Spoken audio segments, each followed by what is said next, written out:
Welcome to another Bandology interview. Bandology is a Canadian nonprofit dedicated to more music for more kids via education, collaboration, and community. Hello, everybody. Welcome to another Bandology interview. I am Ryan McKinnon, and Bandology is a Canadian nonprofit dedicated to more music for more kids via education, collaboration, and community.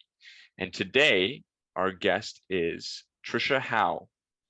Welcome, Tricia Howe. Hi, everybody. It's great to see you. It's great to be here. Hooray, Bandology! Woo! Well, we're going to start off with, can you just give us a brief description of your current position and what you do? You bet. If we haven't met yet, my name's Trish. I work with Long McQuaid, and what I do these days is work with the team that looks after schools on the Prairies. So if there's stuff that needs to be done in terms of instruments or getting music or bell covers or spreading information, my team works together to make sure teachers are looked after. We do a little bit with community bands as well, but my job itself is sort of like training, managing, mentoring the team, staying connected with schools and community ensembles so that we know what they're needing as they go through stuff to build better human beings through music, which is my favorite all-time expression of what music teachers do. For sure. Cool. Do you get to like do any of the drop-offs, or do you like be in touch with any of the teachers I in don't that in way? that way as much as I used to. Like my old job, I now manage a team of people who do what my old job was, which is Right. fantastic. I love it because I understand. I know their pains. Um, so I kind of miss the going to school to do those direct drop-offs. But I do get to see teachers at provincial music conferences. I'm always at festivals. Frequently, I'm an MC for a couple of months of the year as students are out performing with their teachers at ensemble works and festivals and stuff. I try and stay connected that way, just so that I know how to sort of shape what we have to offer into what people are needing at any given time. For sure. That's awesome. Cool. When was the first time you ever picked up an instrument? Or I guess in your case, maybe started to sing? Or sat down at. My very first instrument was the organ because that's what all the cool children did. My mom wanted to be an organist, and she still has it, and I love it, and she plays once in a while. But yeah, it was my first instrument, so I played that until I was old enough to get into band, where I immediately went to bari sax. And I mean, I like to consider my personality as sort of like the supporting role that the bari sax is. I like to help people do stuff and sound better and hold the harmonies together and all of that. So yeah, so then after that, I did not play during my tenure at university, but I discovered in my mid-20s that I was actually a singer, and that's the thing, because I was always in music, I was always involved, but I never really realized how deeply connected I was to it until I realized that I could actually sing, and then that's kind of when that happened. Cool. Do you do like any gigs and stuff with You that? know what? I have to admit I have not played a lot of shows since I moved to Alberta. Part of that was just that I was doing so much worky stuff that I didn't develop that side. But I do still go home and play with the family, and everybody gets together and sings and does all the craziness. So and I imagine at some point I will go back to playing out. Personally, I just really like singing with other voices. I like that alchemy of everything. I'm a good front person. I just don't necessarily feel like it's my only calling to do it. I get to do that at my job, so it's not quite that same pull. For sure. Awesome. Cool. Well, speaking of your job, when originally did you actually start working at Long McQuaid? 1997. Wow.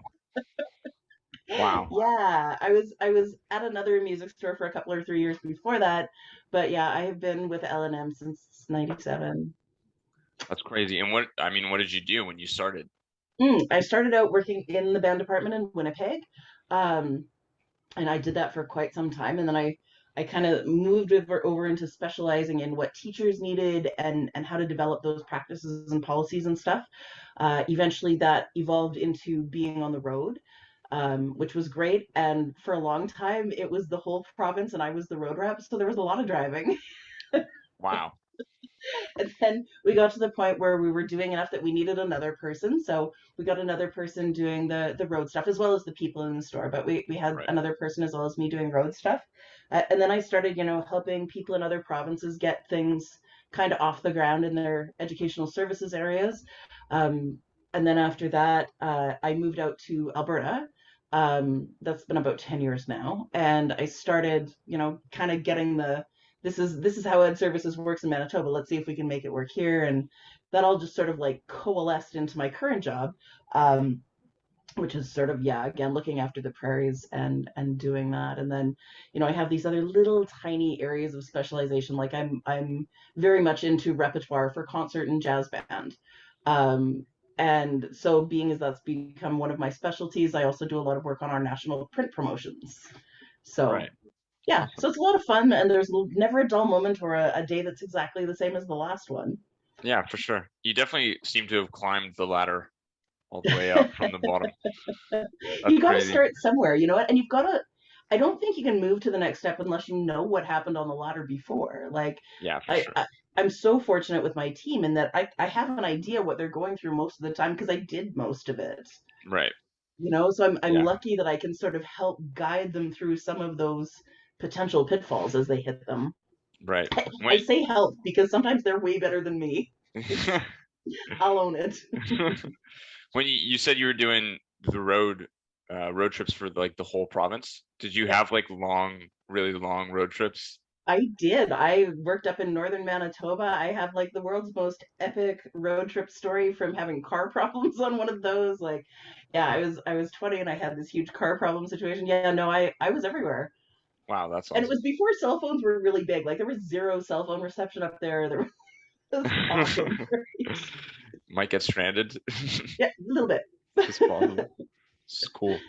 Well, I mean, that actually a lot of that answered my next question, which was, what are some different positions and things that you've done along the way? So Yeah. that's cool. Um, what did any of that stuff kind of change a little bit during the pandemic and when all that started? Yes, with an accept. My job obviously changed a lot because I was on the road probably 10 days a month prior to the pandemic.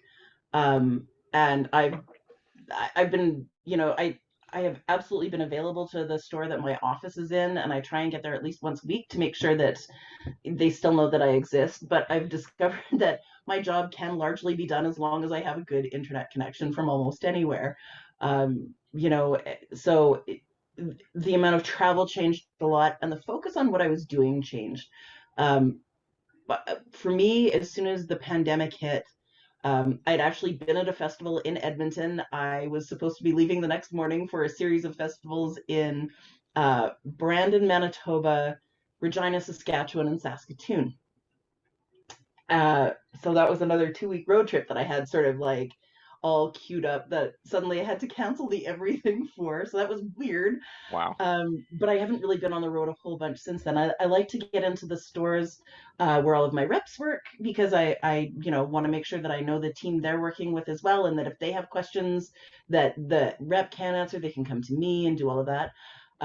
But yeah, we've all, like I said, we've all kind of embraced Zoom. I made a point of making sure that I was involved in any of the professional development workshops and things that were going on, both for teachers and for the industry side. There were some really great sessions that our suppliers ran for retail folks so that they could do a deeper dive into product knowledge while they were doing curbside and therefore had different customer interactions and had time to fill with things like that. So we changed, but I don't think we got less busy. Like Right. I was looking at it just I was on holidays a few weeks ago, and I was looking at it just before I went on holidays, and I'm like, there are some things that I normally would have like racked up cubic amounts of overtime on, but I'm not looking at a lot of short days here. Right. And because things sometimes run on an Eastern or Atlantic time zone or Pacific, depends. Yeah, Pacific messes me up. I can always go the other way. Having to go the hour behind me, I don't know what I'm doing at all. Right.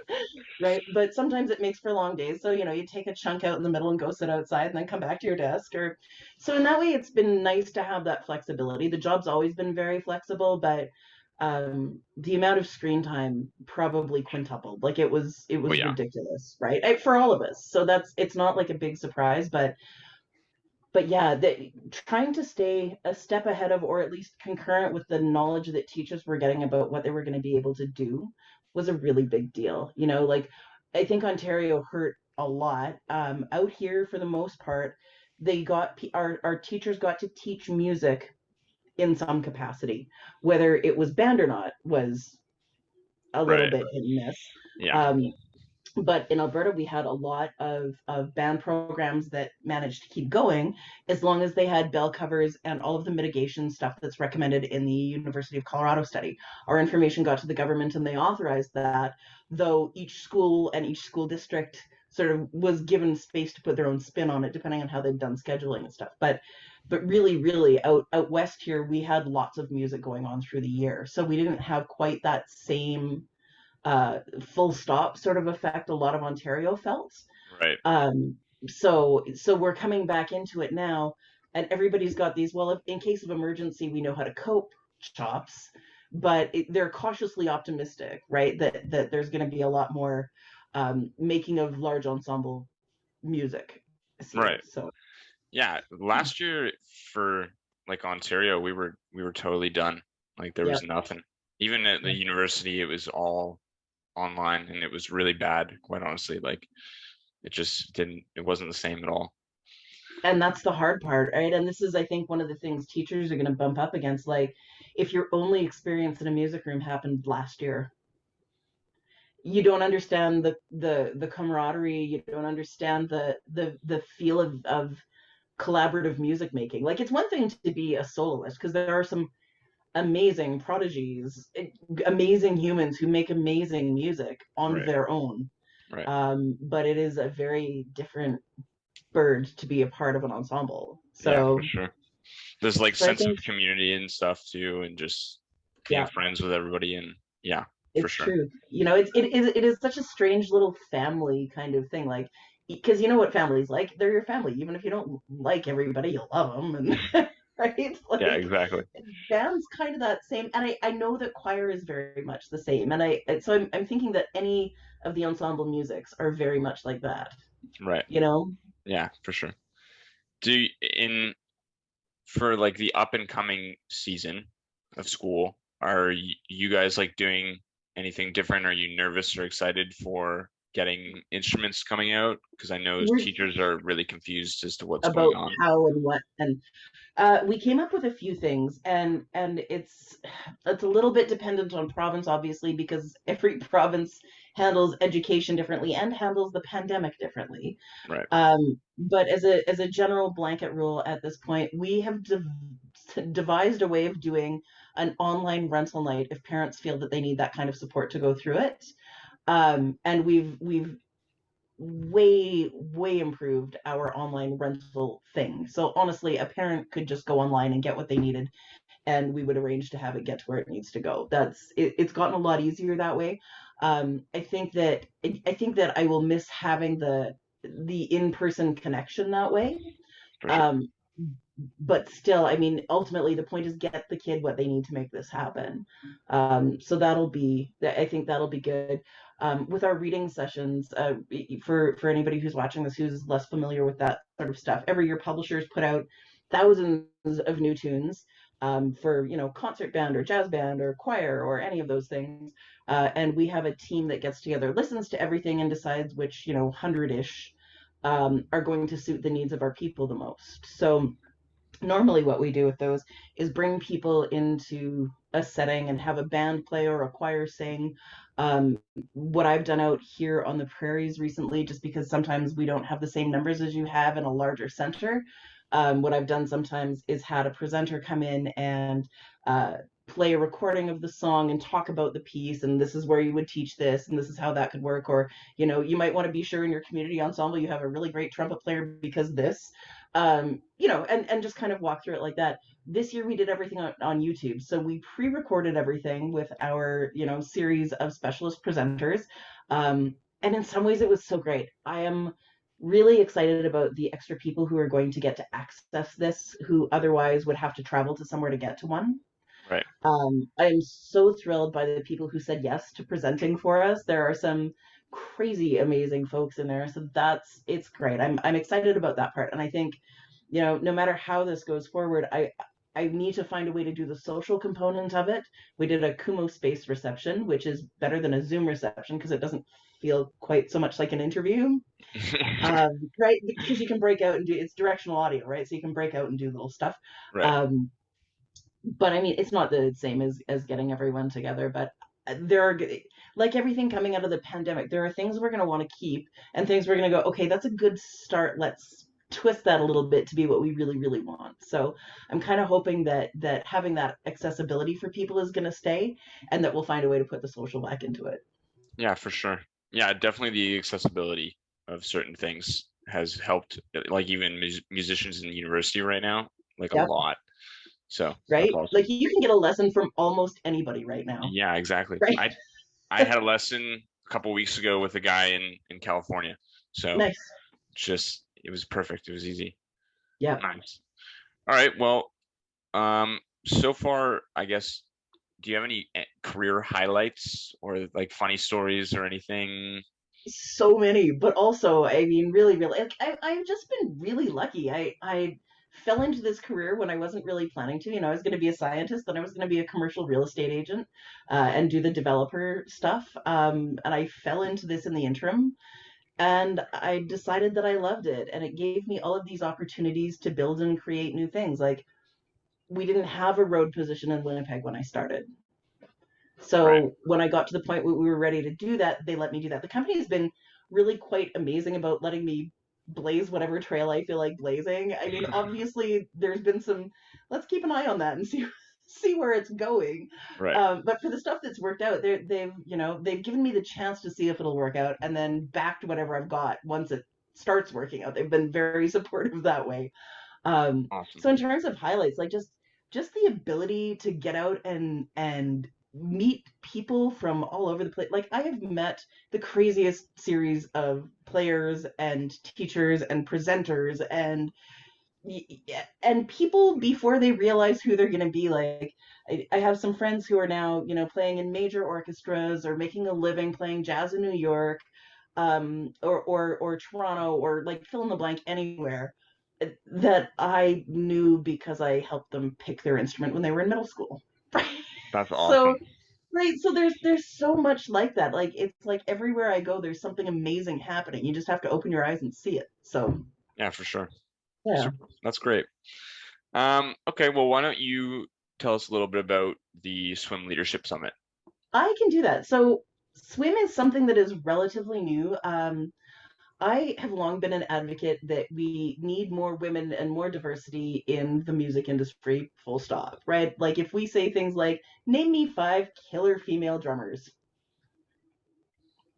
right? That's one of my favorite things because I can do 3, right? Like, Right. but so, and it doesn't, it's not that, at least in my experience, it's not been that, I'm not supported or I'm not whatever. It's been that there just aren't that many. If I get 100 resumes, 10 of them are women.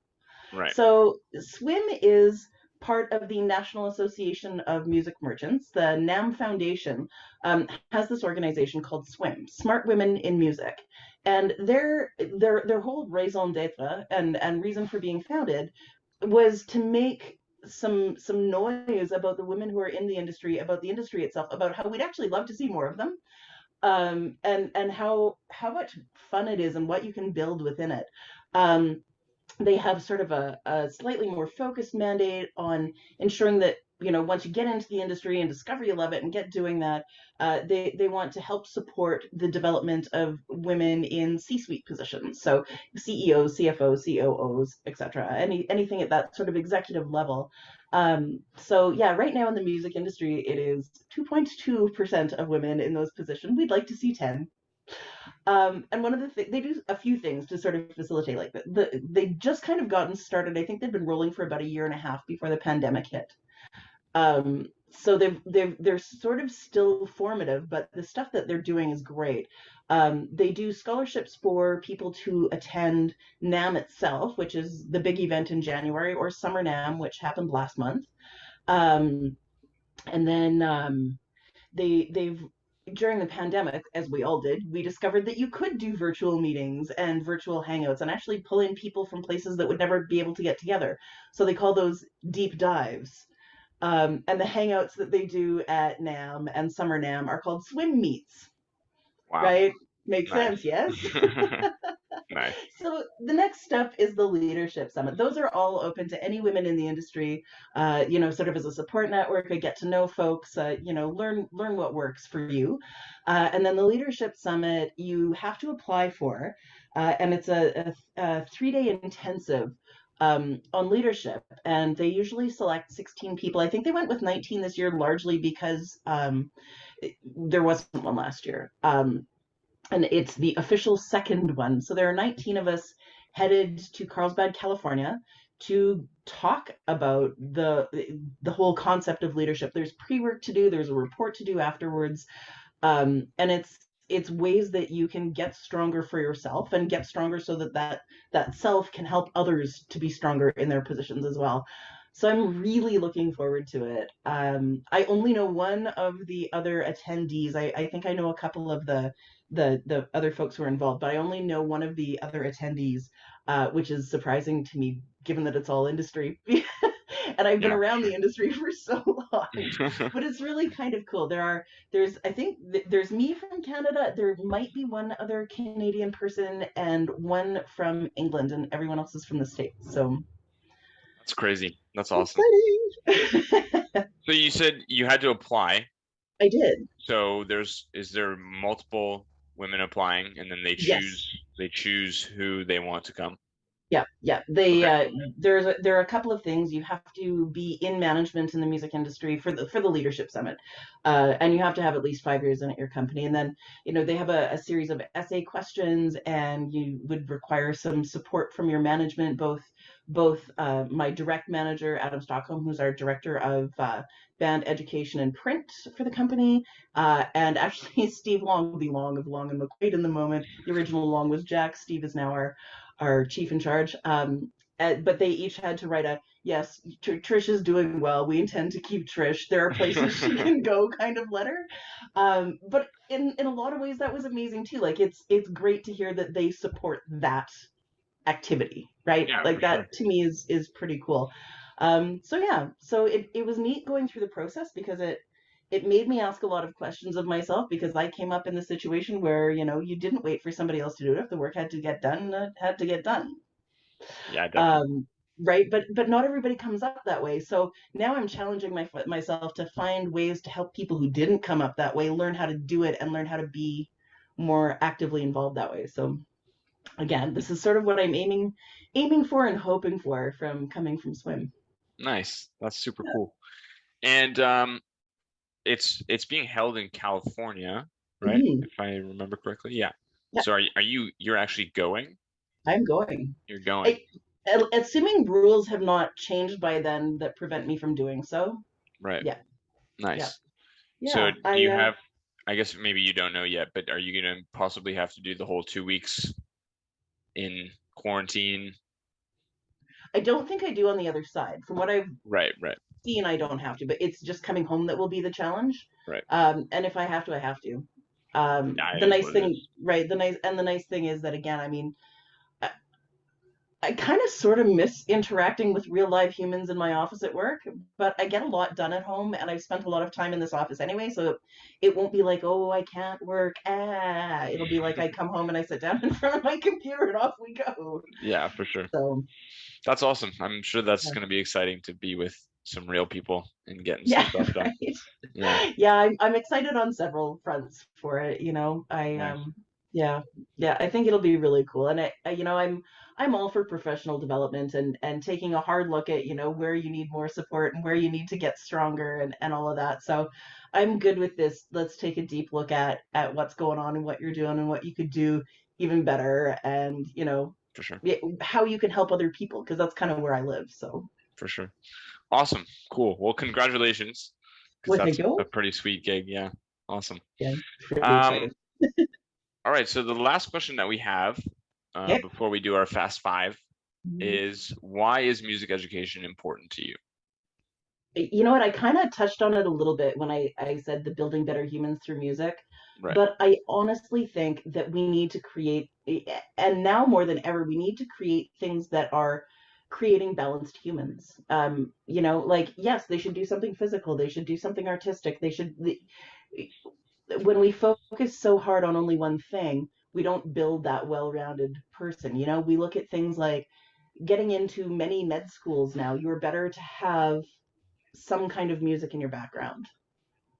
And more, this is becoming the truth of it. I think that if you have that initial exposure, and I think it becomes a little bit of a question of access. Music education is really important because not every parent is aware of how important it is to the development of a child. Not every parent has the funds to do private lessons or to do whatever. But having music education accessible to these people means that they get something, some format, even if it's just an appreciation of the beauty around them. Right. And I think that that's honestly the key to it. I've found myself serving on a lot of different boards. I recently finished my tenure sitting on the board of the Coalition for Music Education in Canada. I'm the current vice president of the Canadian Band Association. Um, I'm involved with tons of festivals and tons of organizations where music educators are involved. I actually just finished a term with the Calgary Association for the Development of Music Education, and I've served on the boards of the Alberta Band Association, the Manitoba Band Association. So I absolutely advocate the idea that we get kids into a situation where they can decide later this isn't something they need that super deep dive in, but what if it is? Yeah, for Like, sure. I didn't realize I went through music all the way through school and music lessons and had no idea that I was a musician until I was 25 and singing. Um, but that having been said, I wouldn't have gotten to that point had I not had all those other exposures. Yeah, definitely.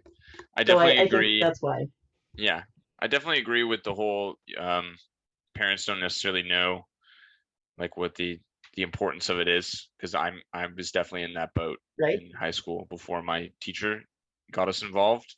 My Yep. parents had absolutely no idea. So See, and we're so good at talking about what we do to other people who do what we do. yeah, And we are terrible about talking to the outside world about it. yes, 100%. Because we're artists and we're passionate and everything is on fire. But really, really, we want people to be good, honest, balanced human beings who can cope with the craziness that the world throws at us. That's all this is. Yeah, And for sure. appreciate beauty wherever they find it. Yeah, We work 100%. hard and yet here we are, right? It's crazy. All right, well, thank you. That's great. We're gonna do the fast five. Okay, let's do Sound it. good? Yep. All right. I'm gonna switch them up on you here. Oh, the Um, terror. okay, what was your favorite concert that you ever attended? So I have been to millions of them and found something delightful in everything from school concerts to whatever. But I have a tie for my top two.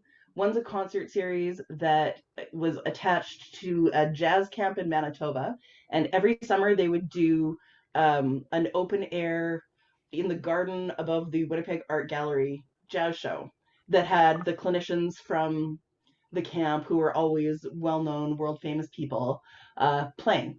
So that's always been one of my favorite things. I've always loved that. I still hear the echoes of it in my head because the acoustics were so crazy. But also, my absolute all-time favorite show was probably Metallica's Justice for All show. Wow, you saw them live? That's crazy. Right? Who'd ever thought? Yeah, I would love to see them live. That'd be sweet. They were amazing. That was the first show I went to when I was old enough to go to a show by myself with just my friends. Wow, that's Yeah, quite the first show. That's, jeez, it was amazing. that's awesome. Cool. All right, next one. Um, we're gonna go with, what instrument did you wish you played? I have been trying desperately to play the guitar since I was approximately 12. I have two of them behind me. Right. And my husband's a guitar player, and my dad was a guitar player, and the children all play guitars. But I guess because I've always been surrounded by them, I've never fully bothered to learn. Right. So I'm going to go with guitar because I need to, and I need the motivation to get off my butt. I've taken a few lessons. The lessons were brilliant. I just don't really practice. So yeah, let's go with guitar. Great. That's awesome. I mean, yeah, Don't we all? We don't practice. We have to. Terrible. Okay. Did you have a musical inspiration growing up? You know what? It might have been my family. And that sounds odd, but I assumed that this was normal behavior because when I was really little, Dad's friends would all come over and bring their guitars and sit around and play. And when it was time for me to go to bed, they'd play a specific song and play me up the stairs to bed. And then, my parents split later in my childhood, but every time Dad came home, the family would all get together and bring in the friends and the instruments. And like, you haven't lived till you've heard my family sing "The Lion Sleeps Tonight." Um, Yeah. But yeah, like that. In many ways, it was my inspiration, but it was just something you did, and I assumed that that was normal, and everybody did that until I got to be a lot older and realized that no, not everybody does that. No. Yeah. Cool. Favorite movie soundtrack? Purple Rain. Really? Yeah. Wow. Okay. I was not expecting that. You weren't expecting Metallica either, so Yeah, fair. That's fair. Cool. I'm musically all over the place. I really am. I mean, I could have as easily said, "Oh brother, where art thou?" Right. Like the Right. family's very bluegrass, and I know most of the tunes from there. I know the harmonies on most of the tunes from there. Right. Right. But yeah. Wow. Okay. Interesting. Yeah, I think the Metallica is definitely still throwing me off a little. Yeah, I'm sure. Old school metal, right? Yeah, for sure. Okay, last one is, do you have a hidden talent? I'm actually a poet. I've always been a much better writer than musician. Really? Mm. Interesting. When did you start that? I was probably 5. Like yeah. Oh, wow, super young. Yeah, I've been writing most of my life. Most of I've published a couple of things here and there, nothing big, just a couple of, whatevers, but mostly it's for me or for, somebody that I feel needs it in the moment. But yeah. Wow. Okay, super cool. I did not expect that either. Crazy. I am a bundle of surprise. Awesome. All right, well, I think that's about all. So Awesome. Thank you very much for joining us today and answering a couple questions, Tricia. I am honored to have been able to join you. When Lisa asked me if I would do this, I was like, really, me? So I really appreciate it. I appreciate you taking the time out to do this, and I hope this is helpful in the project you guys are launching, because the work you're doing is amazing, and I see and hear echoes of it out here, even though I'm not like right there Really? to see it. So yeah, so it's kind of great. That's super cool. That's awesome. All right. Well, thank you everybody for joining us today. You can learn more about our organization at bandology.ca, which features information about music education, advocacy, and research. And our play, gig, and bandcamp programs are on there as well. Follow us on social media for more videos, performances, and interviews on YouTube, Instagram, and Facebook. Thank you all for joining, and we'll see you later. Bye.